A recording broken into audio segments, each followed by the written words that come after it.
À Buñol, on assiste chaque année à un bien étrange rituel. Les commerçants de cette petite ville, située sur la côte est de l'Espagne, se barricadent. Aujourd'hui, c'est la tomatina. Ah, il faut tout protéger, sinon attention, il va y en avoir partout.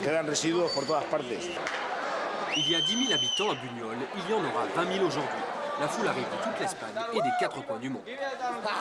Pendant que certains refroidissent les ardeurs des plus excités, d'autres préparent leurs accessoires. Alors, mon conseil pour la tomatina, mettez des lunettes. La tomatina, c'est la plus grande bataille de tomates de la planète. Une fête extraordinaire que l'on doit à ces deux hommes, Francisco et Goltran. Les voilà tous les deux sur une photo prise il y a plus de 50 ans, déjà amis inséparables. Aujourd'hui, leur bébé a bien grandi, car c'est eux en effet qui les premiers, en 1944, ont lancé des tomates sur les participants des manifestations officielles à Buñol. Un pied de nez origine franquiste, un acte de rébellion à leur façon.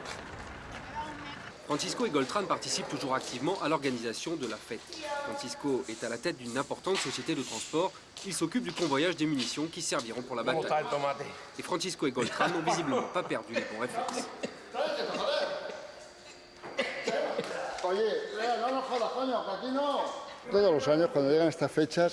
Tous les ans, c'est la même chose.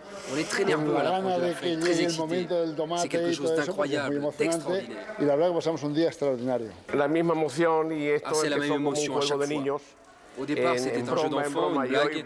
Aujourd'hui, 50 ans après, tout ça a grandi. Il y a des millions et des millions de tomates qui sont lancées et qui s'écrasent sur le sol. Ça fait à chaque fois un peu plus de bruit. Leur hache approche, les camions démarrent un à un pendant que dans la rue principale, des milliers d'hommes et de femmes réclament les sacro-saintes tomates. Francisco et Goltran assistent au spectacle depuis leur balcon, bien malgré eux.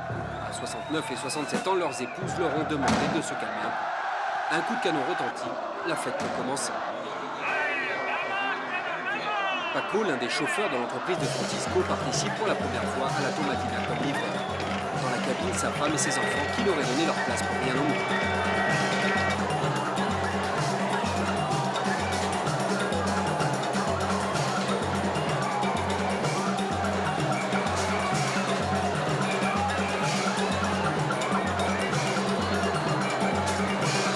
Tous les 50 mètres, Paco décharge ses munitions dans une pagaille indescriptible.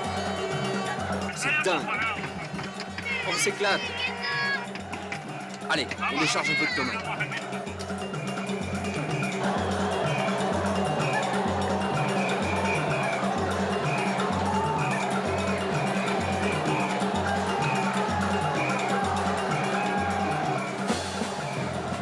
La bataille fait rage au cœur de l'artère principale de Buñol.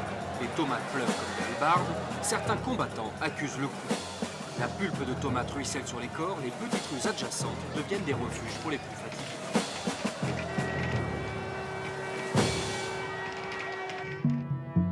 Les tomates écrasées ont maintenant formé une véritable rivière. Le défouloir collectif s'est transformé en baignoire municipale pour le plus grand bonheur de tous. C'est merveilleux! L'atmosphère est géniale, les gens géniaux! Après 2 heures d'intense bombardage, la bataille prend fin. La tomate sur la peau et le soleil donnent des démangeaisons aux combattants qui réclament de l'eau à corps et à cœur. Cette année encore, personne n'a été épargné par le carnage. Les employés municipaux et les bénévoles ont du pain sur la planche pour effacer les traces de la fête.